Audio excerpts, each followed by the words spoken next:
미국이 발칵 뒤집혔습니다. 메시도 세우지 못했던 대기록을 달성한 선수가 나타난 겁니다. 미국 축구 역사상 전례 없던 전반전 4어시스트. 최초의 기록을 가져간 건 다름 아닌 손흥민이었죠.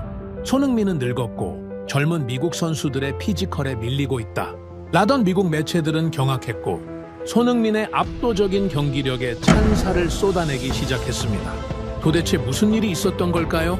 미국 스포츠계를 무릎 꿇게 만든 손흥민의 미친 경기력. 지금 시작합니다. 이틀 전 미국 축구에서 전례 없는 일이 벌어졌습니다. MLS 역사상 단일 전반전 최다 도움 기록이 갈아치워졌어요. 4골. 전반 13분 만에 4골의 어시스트가 한 선수의 발끝에서 쏟아졌습니다. 그것도 전성기가 다 지났다고 조롱받던 아시아 선수한테서 말이죠. 도대체 어떻게 이런 일이 가능했을까요? 더 충격적인 건 따로 있습니다. 그 경기 킥오프 1시간 전까지 미국 축구계 전체가 이 선수를 매장하려 했다는 사실이에요. 382억 원짜리 매몰 비용, 요양원 축구, 늙은 먹튀, 온갖 저주가 한 사람을 향해 쏟아졌습니다.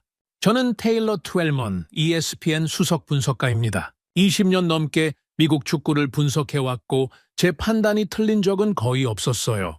거의요. 그런데 2026년 4월 5일 저는 난생 처음으로 제 눈을 의심해야 했습니다. 아니, 솔직히 말하겠습니다. 제가 쌓아온 분석의 토대 자체가 박살났어요. 에이징 커브는 과학이라고 믿었습니다. 34세의 다리는 20대의 속도를 감당 못한다고 확신했죠. 그 확신이 전반 13분 만에 종이 조각이 됐습니다. 하지만 그건 경기가 끝난 뒤의 이야기예요. 시작은 완전히 달랐습니다. 4월 5일 킥오프 1시간 전, 저는 ESPN 스튜디오 의자에 앉아 터치 스크린을 점검하고 있었어요. 화면에는 손흥민의 시즌 트래킹 데이터가 깔끔하게 정렬되어 있었습니다. 경기당 평균 스프린트 횟수, 최고 속도, 분당 이동 거리, 숫자 하나하나가 제 주장을 완벽하게 뒷받침하고 있었어요. 34세 공격수의 활동량은 리그 평균을 밑돌았고 직전 경기 0대0 무승부의 책임은 데이터상 명확했습니다. 팀이 5승 1무로 무패 행진 중이라는 사실은 아무도 신경 쓰지 않았어요. 380억 원이라는 숫자가 너무 컸거든요. 2,600만 달러를 환율 1,470원에 계산하면 382억 2천만 원. MLS 역대 최고 수준의 이적료입니다.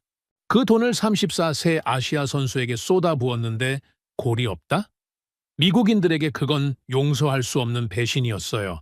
모니터 한쪽에 라커룸 CCTV 화면이 떴습니다. 양복 차림의 사내가 문을 박차고 들어서더군요. 제임스 브래들리, LA 시장 수석 비서실장이자 시립체육 인프라 총괄국장, 정계에서 피도 눈물도 없는 실용주의자로 통하는 인물이었습니다. 제임스가 도스 산토스 감독 앞에 서류 뭉치를 내던졌어요. 재무감사 서류였습니다. 음성이 잡히진 않았지만 입모양은 읽을 수 있었어요. 382억짜리 늙은이 요양원 놀이는 오늘로 끝이라고, 당장 선발에서 빼라고 으르렁거리고 있었습니다. 도스 산토스 감독의 얼굴이 하얗게 질렸어요. 저는 속으로 고개를 끄덕였습니다. 당연한 수순이라고 생각했거든요. 정치권까지 나섰다는 건 이 이적이 단순한 스포츠 문제를 넘어섰다는 뜻이었으니까요. 저는 터치스크린을 한 번 더 두드렸습니다. 에이징 커브 그래프를 화면 정중앙에 배치했어요. 30세를 정점으로 급격히 하강하는 곡선. 이건 감정이 아니라 과학입니다. 근섬유의 수축 속도, 산소 섭취량, 반응 속도, 모든 지표가 34세 공격수의 종말을 가리키고 있었어요. 저는 카메라를 똑바로 쳐다보며 리허설 멘트를 읊었습니다. 에이징 커브는 잔혹한 과학이다.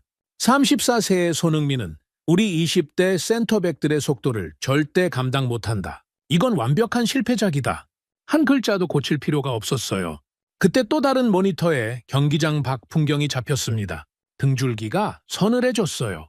서포터즈 회장 헥터 바스케스가 휠체어 모형을 들고 서 있었거든요. 히스패닉계 블루칼라 노동자들의 우두머리, 온몸이 타투로 덮인 그 거구가 휠체어를 바닥에 내리꽂더니 발로 짓밟기 시작했습니다. 주변의 서포터즈 3천여 명이 함성을 질렀어요. 우리가 원하는 건 심장이 터지도록 뛰는 20대의 피다. 382억짜리 늙은 먹튀는 당장 LA를 떠나라. 현장 리포터의 마이크에 그 고함이 고스란히 잡혔습니다. 폭동 직전이었어요. PD가 이어피스로 속삭였습니다. 원정팀 쪽 복도 카메라도 확인하라고요. 올랜도 시티의 오스카 파레하 감독이 LAFC 라커룸 앞을 지나가고 있었습니다. 걸음을 늦추더니 고개를 돌려 카메라를 향해 씩 웃었어요. 입술이 움직였습니다. 우리 20대 센터백들이 오늘 늙은 사자의 숨통을 끊어주겠다고요. 구급차나 대기시켜라. 그 비열한 웃음이 화면에 클로즈업 됐을 때 저는 약간의 불쾌감을 느꼈습니다. 분석가로서 냉정해야 했지만 같은 공격수 출신으로서 저건 좀 아니었거든요. 그래도 팩트는 팩트였습니다. 파레하의 말이 틀리지 않았어요. 올랜도의 20대 센터백들은 192cm에 93kg짜리 괴물들이었으니까요. 마지막 모니터를 확인했습니다. 뉴욕의 MLS 사무국이었어요.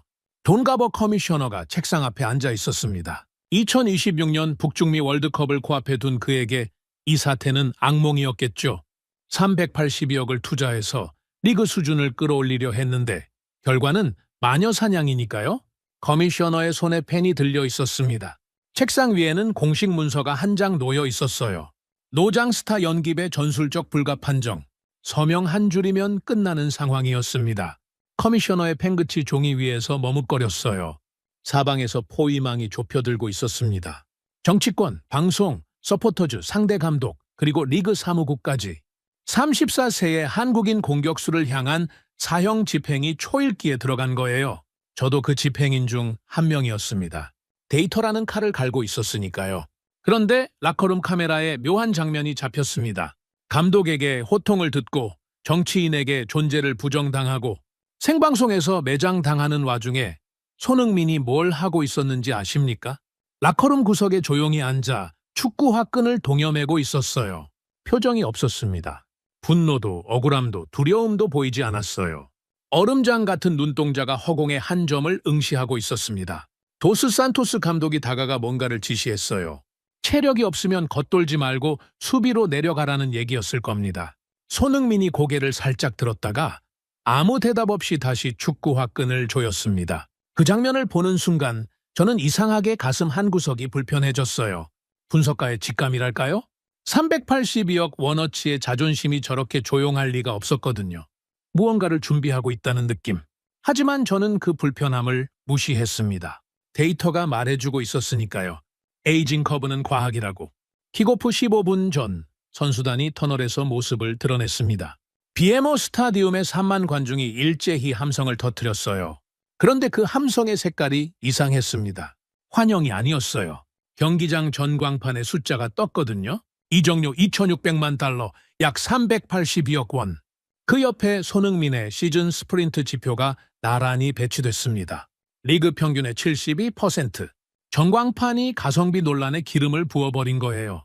관중석, 여기저기서 야유가 쏟아졌습니다. 돈 먹는 하마, 382억짜리 산책. 종이컵이 그라운드 쪽으로 날아들었어요. 저는 스튜디오에서 그 장면을 보며 입꼬리를 올렸습니다. 전광판 연출이 참 적나라하다고 생각했어요. 하지만 곧 그보다 훨씬 적나라한 장면이 눈에 들어왔습니다. 손흥민의 위치였어요. 선수단이 각자 포지션으로 흩어지는 동안 34세의 그 공격수는 감독의 지시와 정반대 방향으로 걸어가고 있었거든요. 수비 진영으로 내려가라고 했는데 오히려 상대 골문 쪽으로 올라가고 있었습니다. 그것도 천천히, 아주 천천히요. 제 옆에서 보조 분석관이 헛웃음을 쳤어요. 저도 처음엔 무슨 착각인가 싶었습니다. 그런데 아니었어요. 손흥민은 올랜도 20대 센터백들이 득실거리는 최전방 정중앙으로 제 발로 걸어 들어가고 있었습니다. 호랑이 굴 한가운데로요. 웜업도 화려하게 하지 않았어요. 스트레칭 몇 번, 발목 돌리기 몇 번, 그리고 묵묵히 서 있었습니다.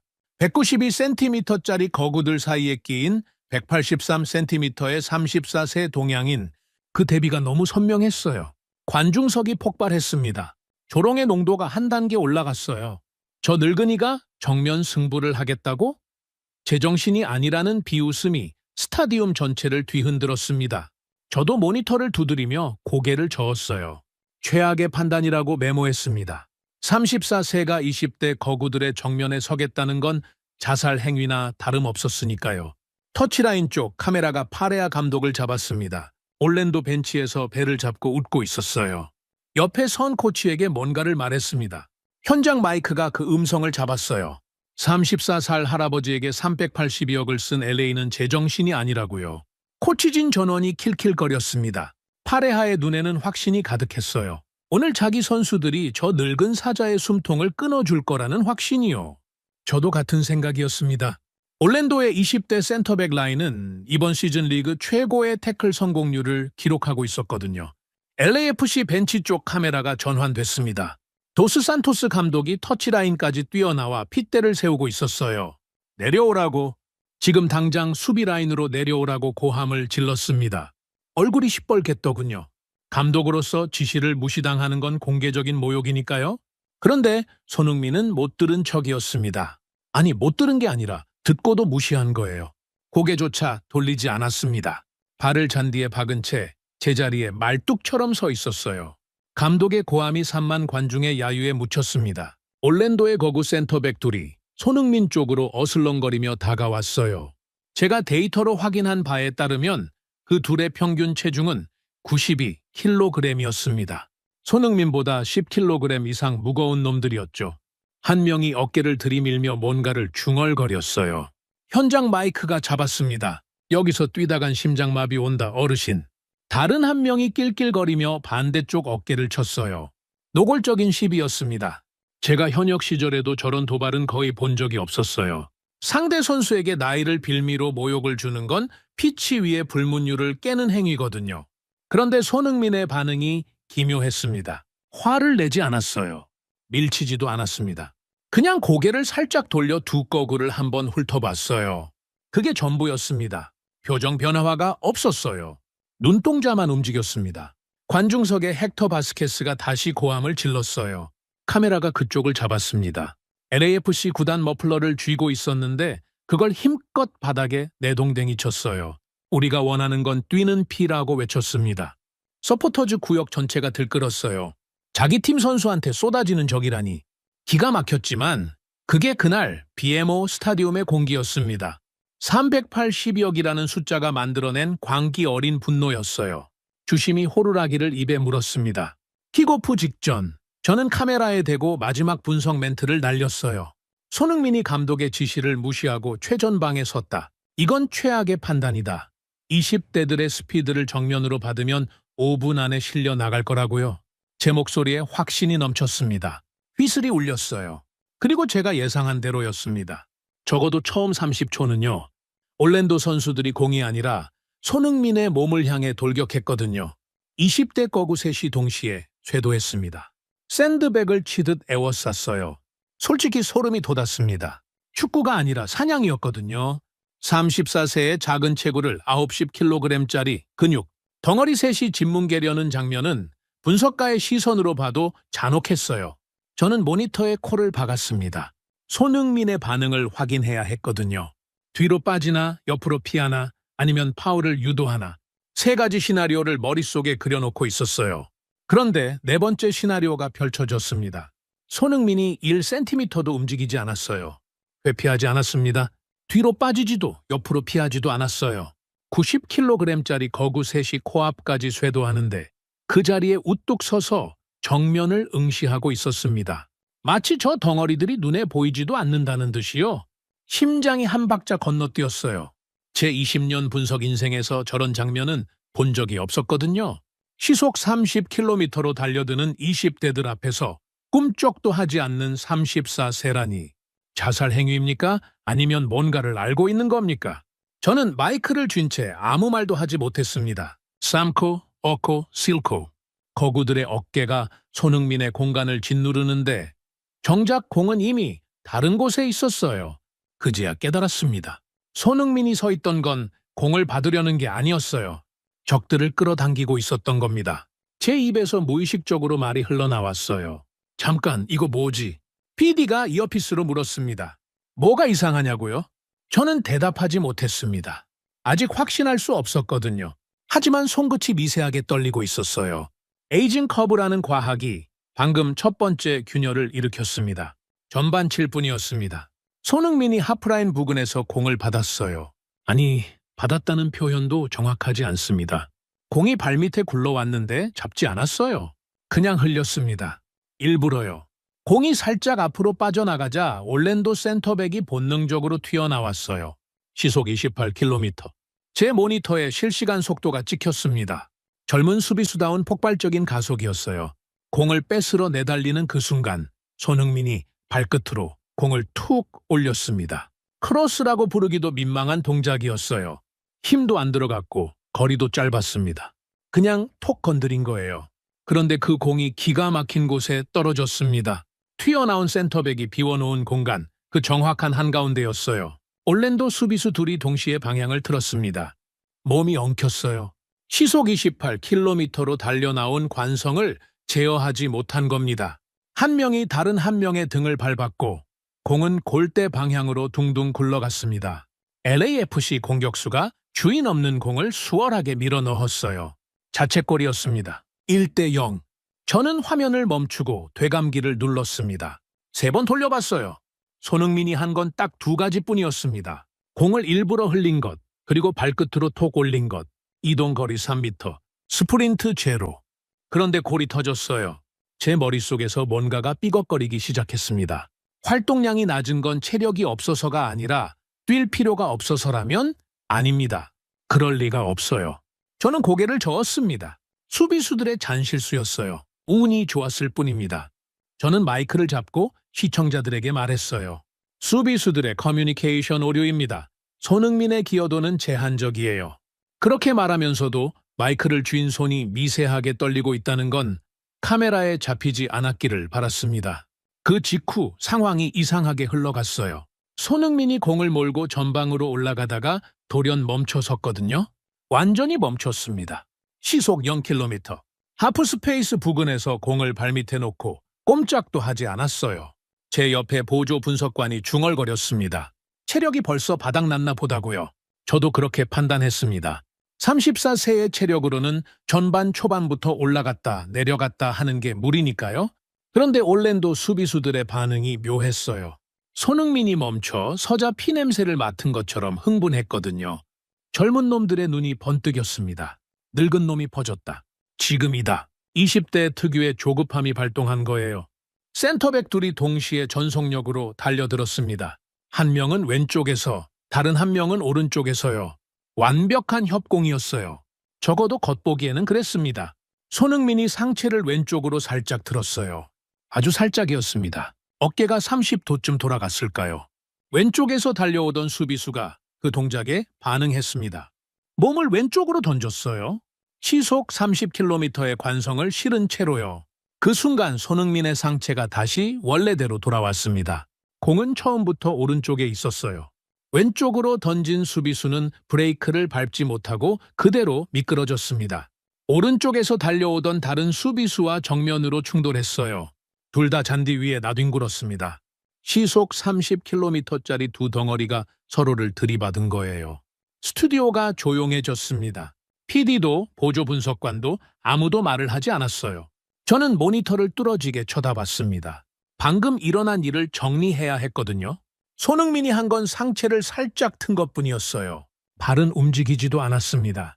그 동작 하나에 90kg짜리 거구 둘이 자기들끼리 부딪혀 쓰러진 겁니다. 이동 거리 0m, 체력 소모 제로. 그런데 수비수 둘이 바닥에 널브러져 있었어요. 저는 마이크를 잡고 말했습니다. 수비수들의 잔실수입니다. 제 목소리가 흔들렸어요. 애써 무시하려 했지만 머릿속에서 아까의 자책골 장면과 방금의 충돌 장면이 겹쳐지고 있었거든요. 한 번은 우연일 수 있습니다. 두 번은요? 두 번도 우연일 수 있습니까? 그때 데이터룸에서 알렉스 첸이 급하게 메시지를 보내왔어요. 화면에 알렉스의 분석 모니터가 떴습니다. 저는 눈을 의심했어요. 히트맵이었는데 말이 안 되는 그림이 그려져 있었거든요. 시속 5km로 산책하듯 걷는 선수가 화면 정중앙에 점 하나로 찍혀 있었습니다. 손흥민이었어요. 그런데 그 점을 중심으로 시속 25에서 30km로 질주하는 수비수들의 궤적이 마치 나방이 불빛에 달려드는 것처럼 소용돌이치고 있었어요. 가장 느린 선수한테 가장 빠른 선수들이 빨려 들어가고 있었습니다. 그리고 빨려든 선수들의 포메이션이 하나씩 무너지고 있었어요. 알렉스의 메시지가 화면에 떴습니다. 이거 버그 아닙니까? GPS 장비 오작동 아닌지 확인 중입니다. 알렉스도 믿지 못하고 있었어요. 데이터를 맹신하는 그 친구 눈에도 이건 현실이 아니었으니까요. 느린 놈이 빠른 놈을 지배한다. 물리학 교과서를 찢어야 할 판이었습니다. VIP석 카메라가 제임스 브래들리를 잡았어요. 아까까지 재무장부의 콜을 받고 있던 그 냉혈한이 장부에서 눈을 떼고 있었습니다. 그라운드를 쳐다보고 있었어요. 입이 반쯤 벌어져 있었습니다. 방금 뭐지? 뛰지도 않았는데 거인 둘이 나자빠졌다. 제임스의 입술이 그렇게 움직이는 게 카메라에 잡혔어요. 382억 원의 매몰 비용을 처리하러 왔던 사내가 난생 처음 숫자가 아닌 장면에 눈을 빼앗긴 순간이었습니다. 저는 손을 내려다봤어요. 마이크를 쥔 손가락 마디가 하얗게 질려 있었습니다. 에이징 커브는 과학이다. 제가 20년간 반복해온 문장이었어요. 그런데 지금 눈앞에서 벌어지는 일은 그 과학의 범주 바깥이었습니다. 34세의 선수가 뛰지 않고 힘을 쓰지 않고 상체를 살짝 트는 것만으로 20대 최정상급 수비수들을 무력화시키고 있었어요. 스프린트 횟수 제로, 이동거리 리그 최하위. 그런데 상대 수비의 구조가 7분 만에 2번이나 붕괴됐습니다. 화면 속 손흥민이 잔디에 헐떡이며 넘어진 20대 수비수들을 내려다보고 있었어요. 위에서 아래로 34세가 20대를 굽어보는 그 시선에는 분노도 통쾌함도 없었습니다. 그냥 조용했어요. 마치 당연한 결과를 확인하는 것처럼요. 등줄기에 소름이 쫙 돋았습니다. 저건 체력의 문제가 아니었어요. 저건 차원이 다른 무언가였습니다. 인정하기 싫었지만 제 손은 이미 떨리고 있었어요. 전반 9분이었습니다. 손흥민이 또 멈춰 섰어요. 이번에는 하프 스페이스 왼쪽이었습니다. 공을 발밑에 놓고 완전히 정지한 채 등을 돌리고 서 있었어요. 올랜도 수비 쪽을 향한 게 아니라 오히려 자기 팀 골대 방향을 보고 있었습니다. 마치 경기를 포기한 사람처럼요. 체력이 다해서 옴짝달싹 못하는 늙은 선수. 누가 봐도 그렇게 보였어요. 저는 터치스크린에 전자펜을 꺼내 들었습니다. 화면에 손흥민의 위치를 찍고 올랜도 수비 라인의 배치를 그렸어요. 센터백 둘, 풀백 하나, 수비형 미드필더 하나. 4명이 손흥민 방영 15m 안에 포진하고 있었습니다. 완벽한 포위망이었어요. 등을 돌리고 서 있는 34세 공격수를 4명이 에워싸고 있으니 이건 끝난 거라고 판단했습니다. 저는 시청자들에게 설명하려고 마이크를 들었어요. 그 순간 손흥민이 뭔가를 했는데 처음에는 뭘 한 건지 파악이 안 됐습니다. 고개를 아주 미세하게 오른쪽으로 돌린 거예요. 몸은 그대로였습니다. 어깨도 안 움직였어요. 눈동자만 움직인 건지 고개를 돌린 건지 모니터로는 구분이 안 될 정도였어요. 그런데 LAFC의 부안가가 갑자기 전력 질주를 시작했습니다. 중앙에서 오른쪽 사선 방향으로 미친 듯이 내달렸어요. 아무 신호도 없었는데 마치 약속이라도 한 것처럼요. 올랜도 수비수들이 반응했습니다. 등을 돌리고 서 있는 손흥민은 위협이 아니라고 판단한 거예요. 당연하죠. 공을 잡고도 앞을 보지 않는 선수가 무슨 위협이겠습니까? 수비수 4명 중 3명의 시선이 부안개게로 쏠렸어요. 한 명이 부안가를 쫓아 이탈했습니다. 포위망에 구멍이 뚫렸어요. 작은 구멍이었지만 구멍은 구멍이었습니다. 저는 전자펜으로 화면을 짚으며 말하려 했어요. 저렇게 둘러싸이면 끝입니다라고요. 입을 열었습니다. 저렇게 둘러싸이면 끝입까지 말했어요. 그때였습니다. 손흥민의 발목이 꺾였어요. 앞도 안 보고 등을 진 상태에서 발목 스냅 딱 한 번으로 공을 찔러 넣었습니다. 노룩 패스였어요.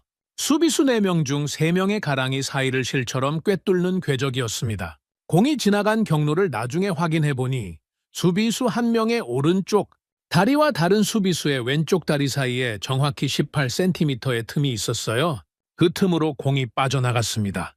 앞도 안 보고요. 스튜디오가 정지했습니다. 제 입이 벌어진 채 다치지 않았어요. 화면 속에서 수비수 4명이 엉켜 있었습니다. 부안가를 쫓으려다 공이 빠지는 걸 본 놈, 손흥민을 막으려다 공이 이미 지나간 걸 깨달은 놈, 방향을 틀다가 무릎이 꺾인 놈, 4명이 서로의 몸에 걸려 넘어지며 무주공산을 만들었어요. 부안가가 텅 빈 공간으로 폭발적인 질주를 시작했습니다. 공은 이미 부안가의 발밑에 정확히 깔려 있었어요. 알렉스 첸의 데이터 화면에 숫자가 번쩍였습니다. 기대 어시스트 0.01. 그 위치, 그 각도, 그 상황에서 패스가 연결될 확률이 1%라는 뜻이었어요. 수학적으로 불가능한 패스였습니다. 그런데 연결됐어요. 앞도 안 보고 찔러 넣은 발목 스냅 한 번으로요. 저는 전자펜을 떨어뜨렸습니다. 화면에 반쯤 그려진 분석 도형이 어지럽게 남았어요. 도스 산토스 감독의 모습이 카메라에 잡혔습니다. 터치라인으로 뛰어나와 있었는데 고함을 치다 말고 입을 다물고 있었어요. 아까까지 가만히 있으면 뺏긴다고 100패스를 하라고 소리를 지르던 사람이었습니다. 자기가 짜준 적 없는 패스가 터진 거예요. 자기가 시키지도 않은 전술이 완벽하게 작동한 겁니다. 감독의 다리가 풀린 게 화면에서도 보였어요. 벤치 의자를 더듬으며 주저앉았습니다. 관중석 카메라가 전환됐어요. 헥터 바스케스가 잡혔습니다. 아까까지 상욕을 퍼붓던 그 거구가 엉덩이를 의자에서 떼며 일어서고 있었어요.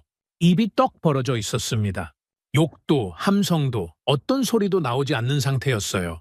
평생 심장이 터지도록 뛰는 것만이 축구라고 믿어온 사나이가 뛰지 않고 앞도 보지 않고 발목만 까딱한 동작에 적수비 넷이 무너지는 장면을 본 겁니다. 그의 세계관에서는 해석 불가능한 광경이었겠죠.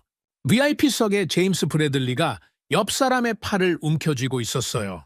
재무장부는 이미 바닥에 떨어져 있었습니다. 방금 뭘 한 겁니까? 뛰지도 않았고 앞도 안 봤는데 수비수 넷이 전부 무너졌습니다. 입술이 그렇게 움직이는 게 카메라에 잡혔어요. 382억 원을 매몰 비용이라 단정한 남자의 눈이 흔들리고 있었습니다. 저는 화면을 되감았어요. 5번을 돌려봤습니다. 손흥민이 한 동작을 프레임 단위로 분해했어요. 등을 돌린 상태에서 고개를 미세하게 틀고 발목을 꺾고 공을 찔러 넣기까지 걸린 시간 0.8초. 1초도 안 걸렸습니다. 그 0.8초 안에 수비수 4명의 위치를 파악하고 가랑이 사이 18cm의 틈을 계산하고 부안가의 주행 경로를 예측해서 정확한 지점에 공을 보낸 거예요. 등을 돌린 채로요. 이건 신체 능력의 문제가 아니었습니다. 머릿속에 경기장 전체의 지도가 실시간으로 돌아가고 있지 않으면 불가능한 플레이였어요. 에이징 커브, 그 단어가 머릿속에서 깜빡거렸습니다. 근섬유의 수축 속도는 나이를 먹으면 느려집니다. 이건 과학이에요. 반응 속도도 떨어지고 심폐 기능도 저하되죠. 전부 맞는 말이었습니다. 그런데 방금 제가 목격한 건 근섬유로 한 플레이가 아니었어요. 뇌로 한 플레이였습니다. 시속 5km로 걸으면서 시속 30km로 달리는 놈들보다 두 수 앞을 읽은 거예요. 에이징 커브는 다리의 노화를 측정합니다. 그런데 머리의 노화는요, 오히려 20년 경험이 쌓인 노예가 20대의 날 것 같은 본능을 압도하고 있었어요. 인정하기 싫었습니다. 20년간 제가 맹신해온 분석 체계가 뿌리째 흔들리는 느낌이었거든요. 저는 억지로 마이크를 들었어요.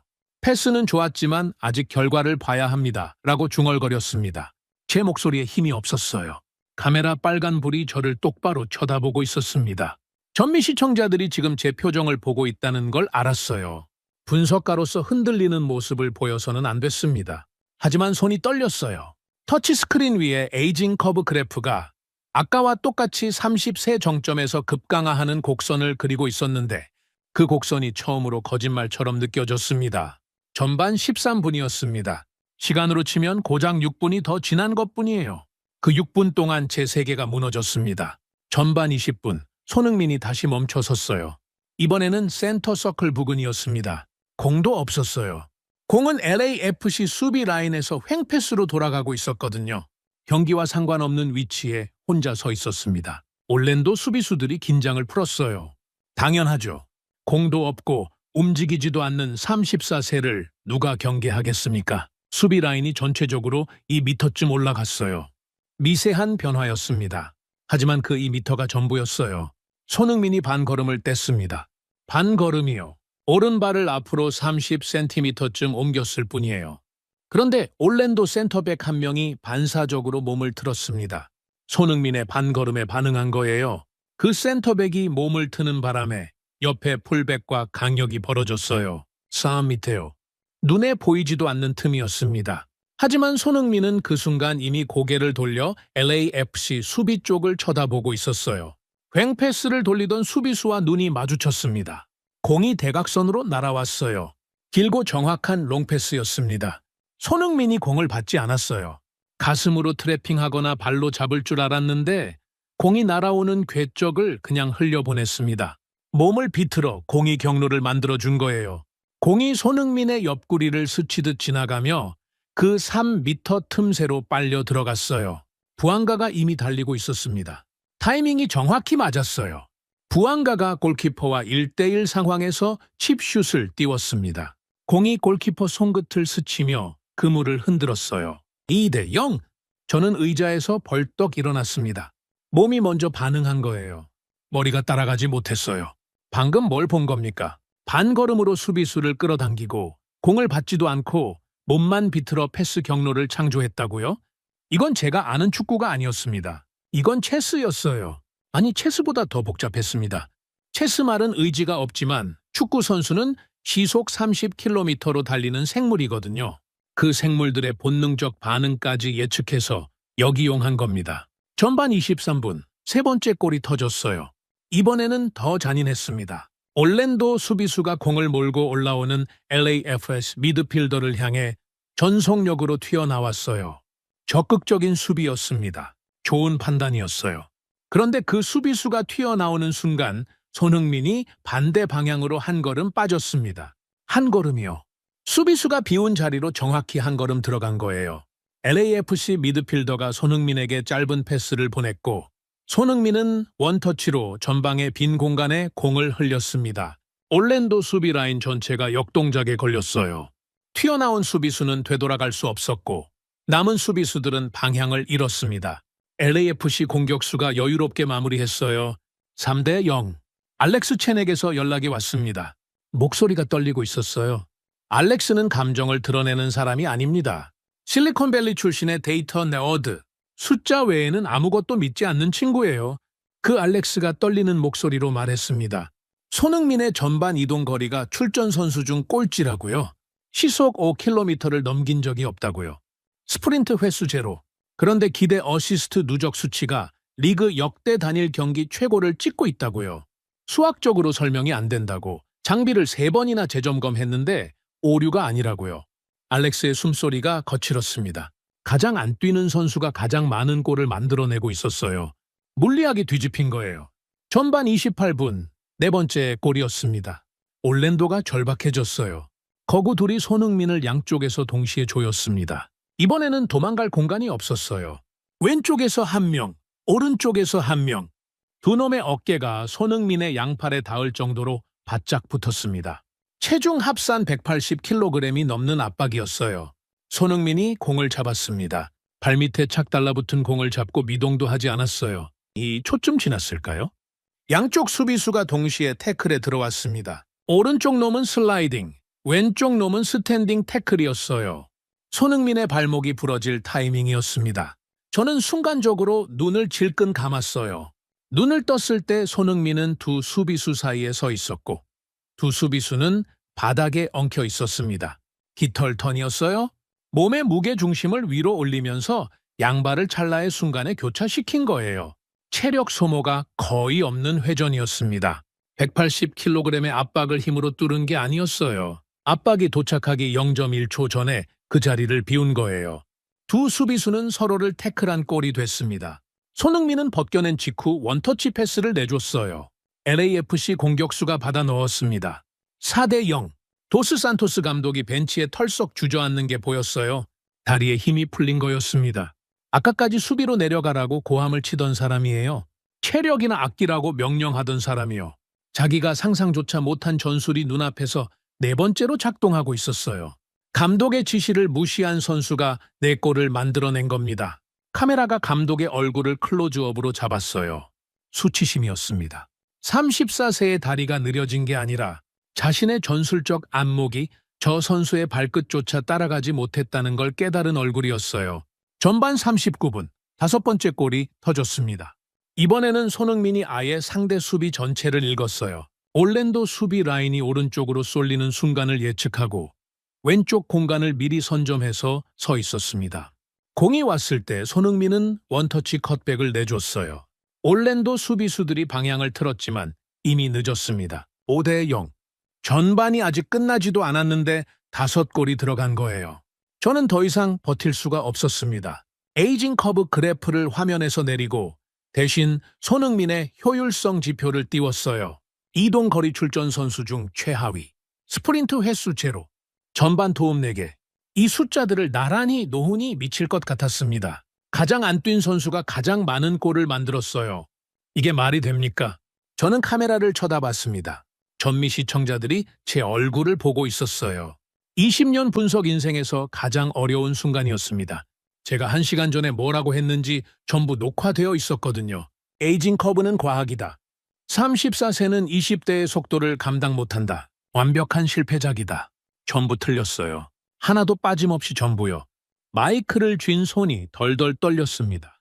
하지만 분석객엔 분석가의 의무가 있어요. 저는 숨을 한번 크게 들이쉬고 입을 열었습니다. 이동거리 꼴찌 선수가 전반 4어시스트를 기록하고 있습니다. 목소리가 갈라졌어요.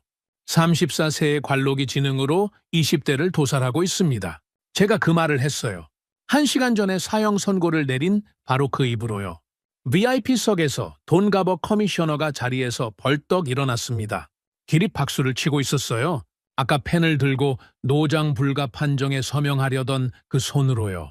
제임스 브래들리가 예산 삭감 서류를 바닥에 내던지는 게 카메라에 잡혔어요. 382억이 매몰 비용이라고 소리치던 남자가 서류를 구기며 내뱉었습니다. 1,000억을 줘도 아깝지 않다고요. 헥터 바스케스가 울고 있었어요. 카메라가 서포터즈 구역을 비췄을 때 온몸이 타투로 덮인 그 거구의 눈에서 눈물이 흘러내리고 있었습니다. 뛰는 피만 원한다고 외치던 남자였어요. 구단 머플러를 내동댕이 치던 남자였습니다. 그 남자가 아까 바닥에 던졌던 머플러를 주워 얼굴을 묻고 있었어요. 3만 관중이 손흥민의 이름을 연호하기 시작했습니다. 1시간 전에 요양원 축구라고 조롱하던 바로 그 입들이었어요. 경기장 전체가 진동했습니다. 저도 모르게 눈시울이 뜨거워졌어요. 분석가가 울면 안 됩니다. 그런데 목이 메어왔어요. 하프타임 휘슬이 울렸습니다. 5대0. 전반전만으로 경기는 사실상 끝난 거였어요. 하지만 진짜 전쟁은 끝나지 않았습니다. 저는 하프타임 분석 시간에 화면을 정리하며 손을 떨고 있었어요. 에이징 커브 그래프를 내릴까 말까 고민했습니다.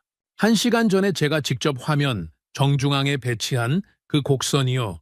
30세 정점에서 급강하하는 잔혹한 곡선. 이걸 그대로 놔두면 제가 바보가 되고 내리면 제 20년 분석 철학을 부정하는 꼴이 됐어요. 어느 쪽이든 저는 진 겁니다. 그때 알렉스 체넥에서 긴급 메시지가 들어왔어요. 올랜도 라커룸에서 소리가 들린다는 현장 스태프의 보고였습니다. 파레하 감독이 라커룸에서 화이트보드를 부수고 있다는 거예요. 현장 오디오가 복도까지 새어나왔습니다. 마이크가 잡은 음성은 끔찍했어요. 34살 노친네의 체력은 끝났다. 후반전에 들이받아서 다리를 마비시켜라. 파레하가 선수들에게 살인 태클을 지시하고 있었습니다. 전술이 아니었어요. 폭력이었습니다. 5대0으로 박살이 났으니 남은 건 상대를 물리적으로 부셔버리는 것밖에 없다고 판단한 거예요. 저는 가슴이 철렁했습니다. 분석가로서 중립을 지켜야 하지만 저건 선을 넘은 거였거든요. 축구가 아니라 범죄 교사였어요. 20대 거구들에게 34세의 발목을 부러뜨리라고 시키는 그건 스포츠의 범주가 아니었습니다. 후반전이 시작됐어요. 파레하가 20대 서브 선수 넷을 동시에 투입했습니다. 체력이 100%인 신선한 다리 8개가 그라운드에 풀린 거예요. 교체된 선수들의 면면을 보는 순간 등줄기가 서늘해졌습니다. 전부 수비수와 수비형 미드필더였어요. 공격 의지가 아니라 파괴 의지를 장착한 놈들이었습니다. 킥오프와 동시에 그 넷이 손흥민을 향해 일직선으로 달려들었어요. 첫 번째 태클이 후반 47초에 들어왔습니다. 손흥민의 오른쪽 발목을 노린 슬라이딩이었어요. 공이 근처에도 없었습니다. 순수한 폭력이었어요. 손흥민이 찰나의 타이밍에 발을 들어올렸습니다. 태클한 놈의 다리가 잔디를 긁으며 지나갔어요. 심판이 봤을 텐데 호루라기를 불지 않았습니다. 저는 이를 악물었어요. 두 번째 태클이 52초에 왔습니다. 이번에는 뒤에서였어요.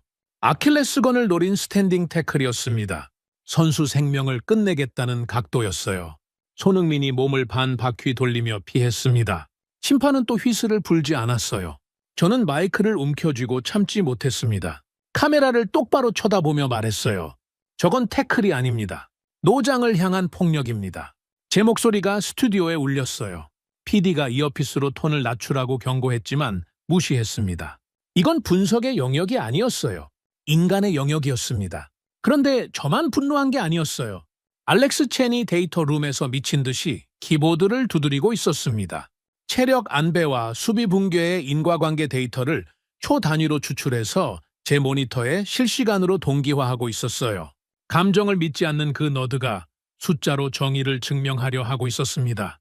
알렉스가 보내온 그래프에는 올랜도 교체 선수들의 태클 각도와 공의 위치가 겹쳐져 있었어요.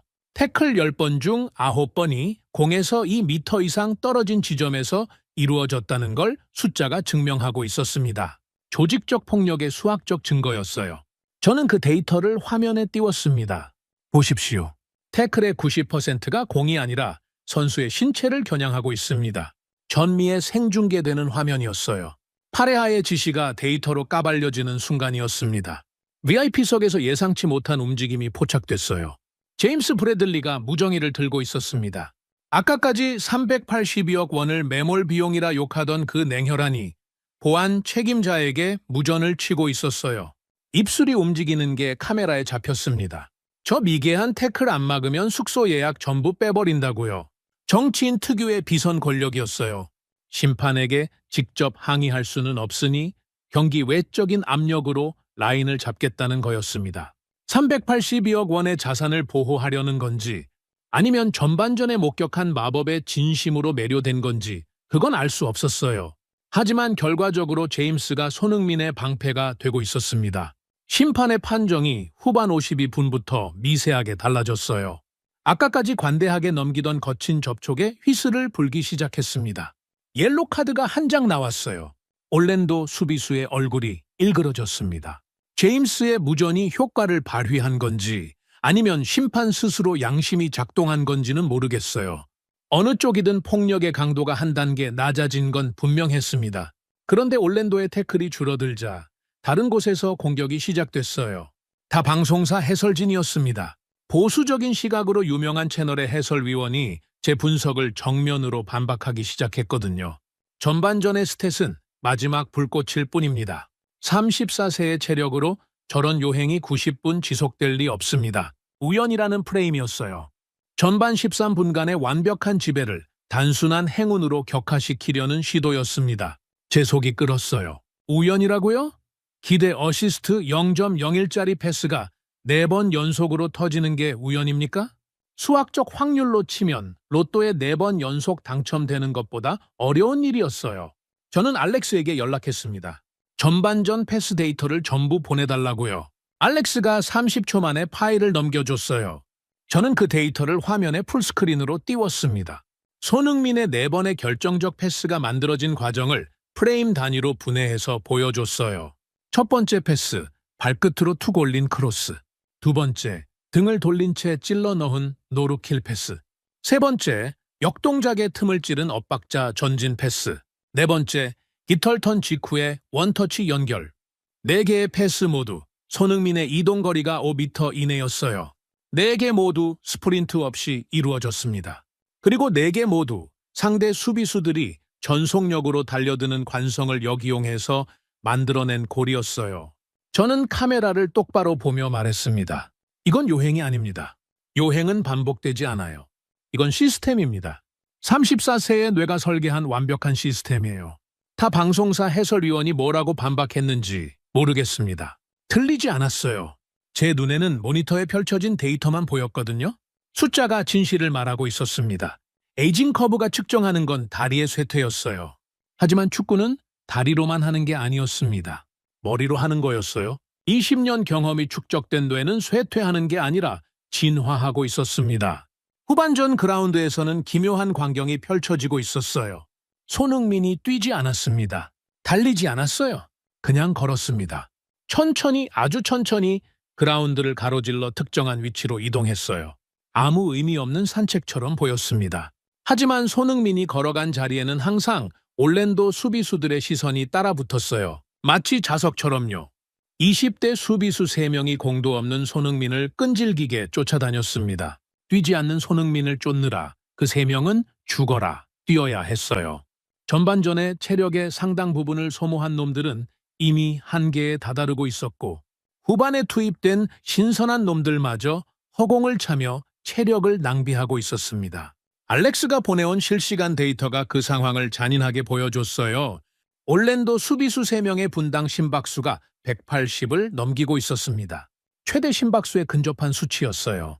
반면 손흥민의 심박수는 120대에 머물러 있었습니다. 조깅 수준이었어요.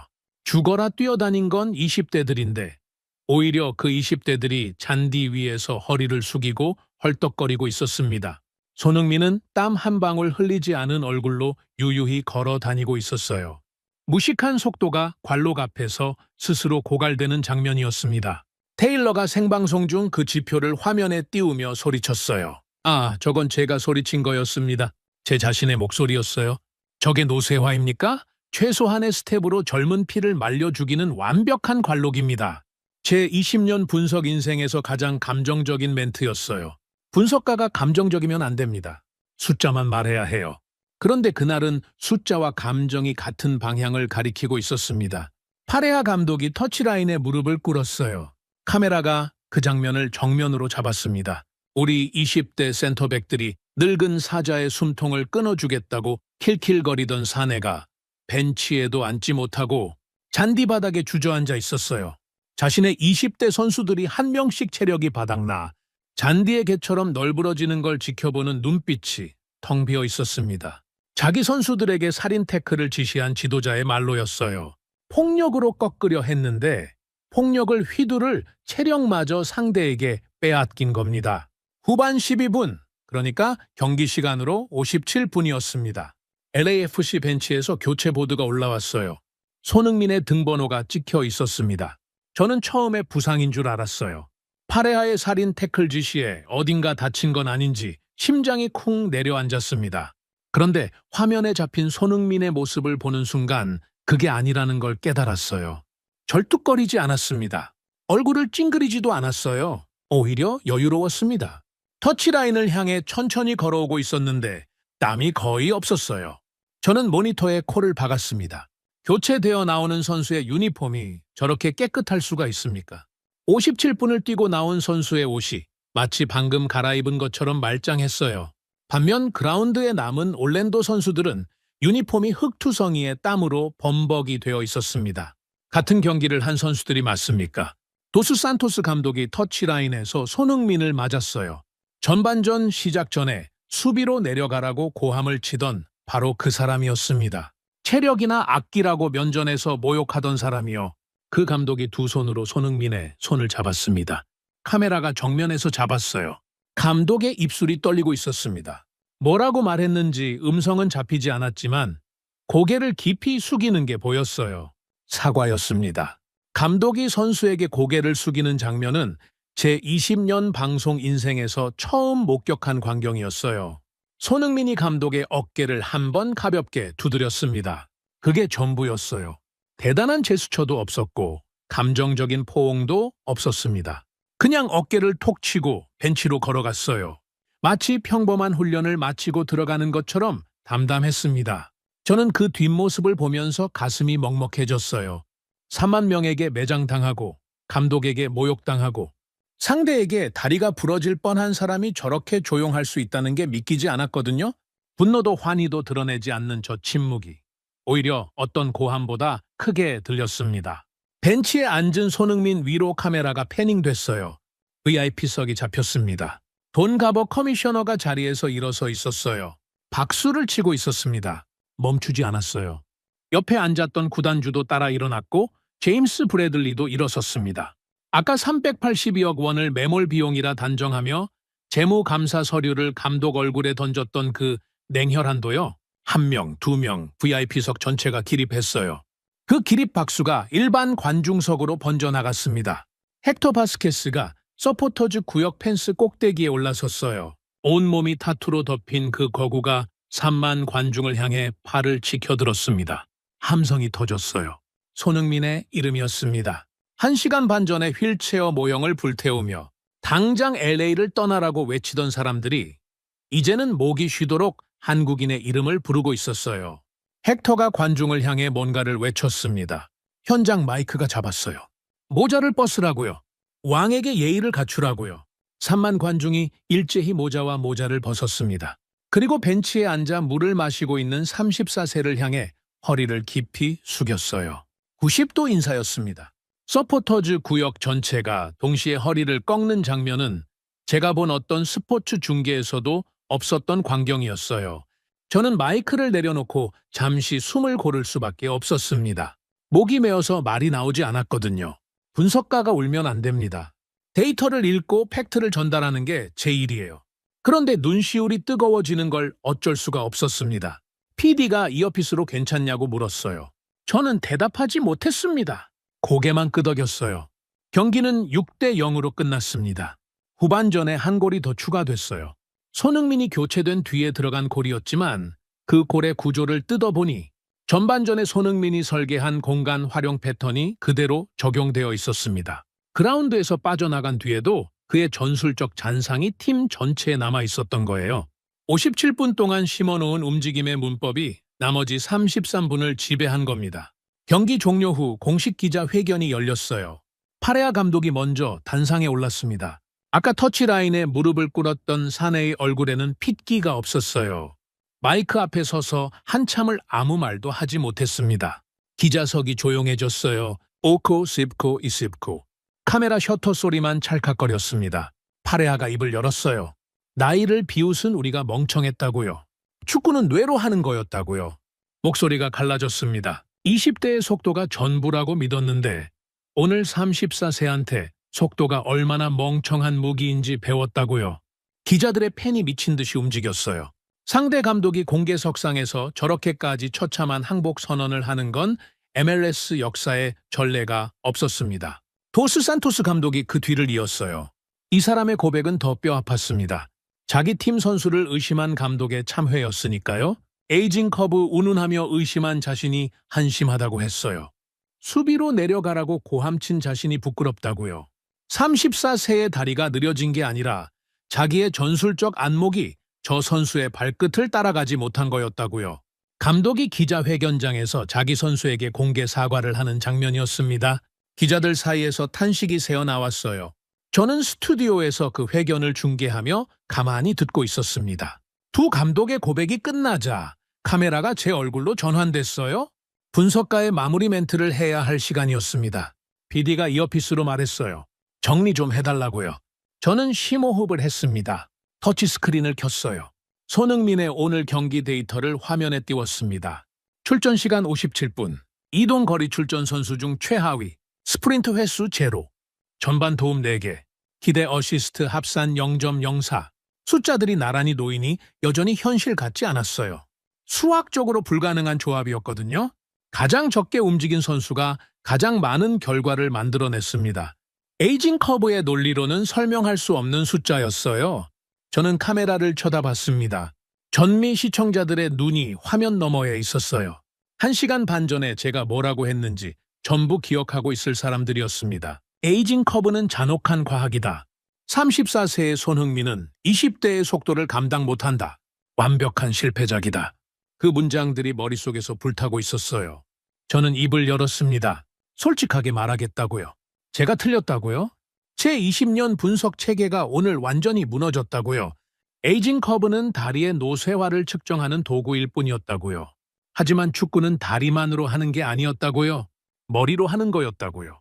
경험이 축적된 뇌는 쇠퇴하지 않는다고요. 오히려 젊은 날에 근육이 감당 못할 차원의 플레이를 창조한다고요. 제 목소리가 떨렸습니다. 20년간 한 번도 생방송에서 떨린 적이 없었어요. 그런데 그날은 어쩔 수 없었습니다. 제가 이 분석 의자에서 배운 건 숫자가 전부라는 거였거든요. 활동량, 스프린트, 이동거리, 이 숫자들이 선수의 가치를 결정한다고 믿어왔어요. 그런데 오늘 숫자가 측정하지 못하는 영역이 있다는 걸 눈앞에서 증명당했습니다. 20년 경력의 뇌가 보여주는 공간 예측, 상대의 관성을 역이용하는 판단력, 체력 소모 없이 경기를 지배하는 효율성. 이건 트래킹 카메라가 잡아낼 수 없는 차원이었어요. 카메라의 빨간 불이 저를 비추고 있었습니다. 저는 마지막으로 한마디를 덧붙였어요. 오늘 제가 배운 게 하나 있다고요. 육체는 늙어도 클래스는 지배한다는 거라고요. 그리고 이것이 진정한 축구라고요. 제 스스로도 놀랐습니다. 1시간 반 전에 사형 선고를 내린 사람이 같은 자리에서 찬사를 바치고 있었으니까요. 분석가의 체면은 바닥에 떨어졌지만 이상하게 후회는 없었어요. 거짓을 말하는 것보다 틀렸다고 인정하는 게 더 나은 분석이니까요. 생방송이 끝나고 스튜디오 불이 꺼졌습니다. 저는 한참 동안 의자에서 일어나지 못했어요. 모니터에는 경기 종료 후 그라운드에서 찍힌 항공사진이 띄워져 있었습니다. 3만 관중이 일어서서 한 방향을 바라보고 있었어요. 벤치에 앉아 물을 마시고 있는 34세의 한국인을요. 한 사람이 3만 명의 시선을 모조리 끌어당기고 있는 그 사진을 보며 저는 처음으로 에이징 커브 그래프 파일에 삭제 버튼에 손가락을 올려놓았습니다. 잠을 못 잤습니다. 생방송이 끝나고 집에 돌아왔는데 새벽 3시까지 침대에서 뒤척였어요. 천장을 보며 전반 13분의 장면들을 머릿속에서 수백 번 되감았습니다. 등을 돌린 채 찔러 넣은 노룩 패스, 상체를 살짝 틀어거고 둘을 충돌시킨 페인트, 발목, 스냅 하나로 수비넷의 가랑이를 꿰뚫은 킬패스. 눈을 감아도 그 장면들이 꺼지지 않았어요. 20년 분석 인생의 기초를 통째로 갈아엎어야 한다는 현실이 무게처럼 가슴을 짓눌렀습니다. 새벽 5시에 포기하고 일어났어요. 서재로 가서 컴퓨터를 켰습니다. 어제 밤 사이에 쏟아진 기사들을 확인해야 했거든요. 화면을 여는 순간 숨이 멎었습니다. 미국 스포츠 미디어 전체가 뒤집혀 있었어요. ESPN, 벅스 스포츠, CBS, NBC. 모든 매체의 헤드라인에 같은 숫자가 박혀 있었습니다. 13분, 그리고 같은 이름이요. 손흥민, 뉴욕타임스 스포츠면까지 단독 기사를 올렸더군요. MLS를 다루는 일이 거의 없는 매체였는데 34세 한국인이 미국 축구의 신체 만능주의를 박살냈다는 내용이 대문짝만하게 실려 있었습니다. 제 방송 클립도 돌아다니고 있었어요. 1시간 반 전에 사형 선고를 내리고 1시간 반 후에 찬사를 바치는 장면이 편집되어 소셜미디어 전역에 퍼져 있었습니다. 조회수가 이미 1,000만을 넘기고 있었어요. 댓글을 읽어봤습니다. 절반은 저를 조롱하고 있었어요. 트웰먼이 제 무덤을 팠다가 스스로 빠졌다는 글이 가장 많은 추천을 받고 있었습니다. 나머지 절반은 틀렸다고 인정한 용기를 칭찬하고 있었어요. 어느 쪽이든 상관없었습니다. 중요한 건 제 체면이 아니라 진실이었으니까요. 아침 6시에 알렉스 첸에게서 전화가 왔어요. 밤을 꼬박 세웠다고 하더군요. 목소리가 쉬어 있었습니다. 손흥민의 전반 오프 더 볼 무브먼트를 초 단위로 분해해서 데이터 패키지를 완성했다고 했어요. 세상에서 가장 감정 없는 사람이 세상에서 가장 흥분한 목소리로 말하고 있었습니다. 이건 역사적인 데이터라고요. 최소한의 이동으로 최대한의 결과를 만들어내는 효율성의 수학적 증명이라고요. 에이징 커브의 전제 자체가 틀렸다는 걸 숫자로 보여주는 자료라고요. 알렉스가 그 데이터 패키지에 이름을 붙였더군요. 에이징 커브를 찢어버린 수학적 증명. 알렉스다운 이름이었어요. 저는 알렉스에게 물었습니다. 그 데이터를 어떻게 할 거냐고요. 알렉스가 대답했어요. MLS 전술센터에 공식 제출하겠다고요. 코치진 교육 자료로 등재시키겠다고요. 감정이 아니라 숫자로 증명된 자료니까 아무도 반박하지 못할 거라고요. 전화를 끊고 저는 한참 동안 멍하니 앉아 있었습니다. 데이터를 맹신하던 너드가 데이터로 에이징 커브의 맹신을 박살내겠다는 거였어요. 아이러니였습니다. 아침 8시에 ESPN 본사에서 연락이 왔어요. 긴급 특집 방송을 편성하겠다는 통보였습니다. 제가 진행하라고요? 제목은 이미 정해져 있었어요. 경험이 어떻게 젊음을 지배하는가. 저는 서재에 앉아 그 제목을 한참 들여다봤습니다. 24시간 전이었으면 콧방귀를 꼈을 제목이에요. 하지만 이제는 제 입으로 직접 증명해야 할 명제가 됐습니다. 저는 곧장 스튜디오로 향했어요. 차를 몰고 가는 동안 라디오에서 어제 경기 이야기가 쉬지 않고 흘러나왔습니다. 모든 채널이었어요. 스포츠 채널뿐 아니라 뉴스 채널, 심지어 음악 채널의 DJ까지 손흥민의 13분을 언급하고 있었습니다. LA 전체가 들끓고 있었어요. 오전 9시에 스튜디오에 도착했을 때 뉴스 속보가 떴습니다. LA 시청에서였어요. 제임스 브래들리가 아침 7시부터 시의회 의원들을 소집해서 조례안을 상정했다는 거였습니다. 내용을 확인하는 순간 의자에서 벌떡 일어났어요. 지능과 연륜을 우대하는 전술 매뉴얼 지원금, LA시사나 유소년 아카데미에서 무식한 체력 훈련 비중을 대폭 줄이고 지능적 완급 조절 매뉴얼을 도입하는 내용이었습니다. 이틀 전까지 382억 원을 매몰 비용이라 부르던 사내가 그 382억 원의 주인공이 보여준 축구를 정책으로 만들어버린 거예요. 제임스라는 인간은 냉혈하지만 빠릅니다. 바람의 방향이 바뀌면 누구보다 먼저 돛을 올리는 사람이거든요. 오전 10시에 더 큰 소식이 터졌습니다. 돈 가버 커미셔너가 전 구단주 긴급 화상회의를 소집한 겁니다. MLS 커미셔너가 전 구단을 긴급 소집하는 건 리그 역사상 손에 꼽을 정도로 드문 일이에요. 저는 특집 방송 준비를 중단하고 모니터에 매달렸습니다. 화상회의 내용이 공식 보도 자료로 풀렸어요. 읽는 순간 손이 떨렸습니다. 커미셔너 직권으로 3가지 지시가 하달된 거였어요. 첫째, 나이라는 숫자에 갇힌 편견을 즉시 폐기하라. 둘째, 전 구단 코치진은 손흥민의 오프 더 볼 무브먼트를 필수 교육으로 이수하라. 셋째, 활동량 중심의 선수 평가 체계를 전면 재검토하라. 미국 축구의 스탠다드가 한 줄의 문서로 바뀌는 순간이었습니다. 20년 넘게 젊고 빠르고 거친 게 전부였던 리그가 34. 새 한국인의 13분짜리 수업 한 번에 뿌리째 흔들린 거예요. 정오에 또 다른 소식이 날아들었습니다. 헥터 바스케스였어요. 서포터즈 회장이 3만 명의 연합을 소집해서 새로운 강령을 선포했다는 거였습니다. 현장 영상을 확인했어요. 이틀 전에 휠체어 모형을 불태우며 20대의 피를 외치던 마초가 마이크를 잡고 서포터즈 전원에게 선언하고 있었습니다. 우리는 무식하게 뛰는 개를 응원하지 않는다. 판을 지배하는 왕을 모신다. 그 한마디에 3만 명이 함성으로 응답했어요. 피와 땀의 마초 문화가 지능과 관록의 숭배 문화로 뒤바뀌는 순간이었습니다. 블루칼라 노동자들의 우두머리가 뇌의 가치를 인정하겠다고 선언한 거예요. 이틀 전만 해도 상상할 수 없었던 광경이었습니다. 오후 2시에 특집 방송 녹화에 들어갔어요.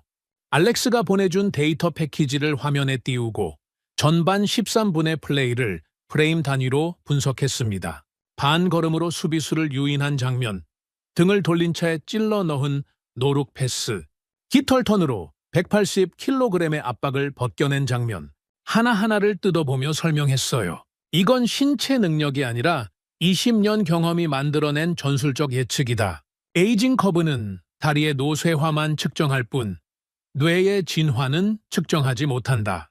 제 목소리에 힘이 들어갔습니다. 이건 패배한 분석가의 변명이 아니었어요. 새로운 사실을 발견한 분석가의 보고였습니다. 녹화가 끝나고 한 통의 연락을 더 받았어요. LAFC 훈련장에서 온 소식이었습니다. 도스 산토스 감독이 오후 훈련 시작 전에 자기 전술 노트를 쓰레기통에 처박았다는 거였어요. 20년간 써온 낡은 노트를요. 그리고 손흥민에게 깍듯이 다가가 전술 조언을 구했다는 겁니다. 34세의 선수에게 감독이 전술을 배우는 장면이었어요. 에이징 커브 운운하며 수비로 내려가라고 고함치던 사람의 회개였습니다. 같은 시각 훈련장 한 구석에서 손흥민이 묵묵히 훈련하고 있었다는 소식도 함께 들었어요. 아무 일 없었다는 듯이요. 어제 3만 명의 기립 박수를 받은 사람이 오늘은 아무도 보지 않는 훈련장에서 혼자 공을 차고 있었습니다. 카메라가 없는 곳에서도 똑같은 사람이었어요. 저는 그 이야기를 듣고 한참 동안 모니터를 쳐다봤습니다. 저는 서재로 돌아와 컴퓨터를 켰어요. 20년간 쌓아온 분석 파일들이 폴더에 빼곡했습니다. 에이징 커브 그래프가 수백 개 들어있는 폴더를 열었어요. 30세 정점에서 급강하하는 곡선들, 이 곡선들로 수십 명의 선수를 평가하고 때로는 매장했습니다.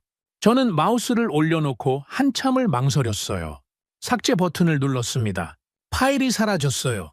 20년의 확신이 화면에서 지워졌습니다. 그 자리에 알렉스가 보내준 새로운 데이터를 저장했어요. 에이징 커브를 찢어버린 수학적 증명. 파일 이름이 화면에 선명하게 박혔습니다. 창밖으로 LA의 석양이 번지고 있었어요. 2026년 4월 7일 화요일, 34세의 한국인 한 명이 남긴 단 13분의 수업이 거대하고 오만했던 미국 축구 전체의 잣대를 송두리째 바꿔버린 날이었습니다. 커미셔너의 칙령이 바뀌고 시 조례가 바뀌고 서포터즈의 문화가 바뀌고 감독의 전술이 바뀌고 그리고 제 20년짜리 분석 체계가 바뀌었어요. 이 모든 변화의 시작이 한 사람의 발끝에서 출발했다는 사실이 여전히 믿기지 않았습니다. 하지만 숫자가 증명했고 제 두 눈이 확인했어요. 에이징 커브는 과학이라고 믿었던 저는 틀렸습니다. 진짜 과학은 뇌가 경험을 무기로 바꾸는 순간에 있었어요. 오늘 이야기 어떠셨나요? 다음 영상에서 더욱 감동적인 우리 한민족의 이야기로 찾아뵙겠습니다. 여러분 시청해 주셔서 감사합니다. 행복한 하루 되시길 바랍니다.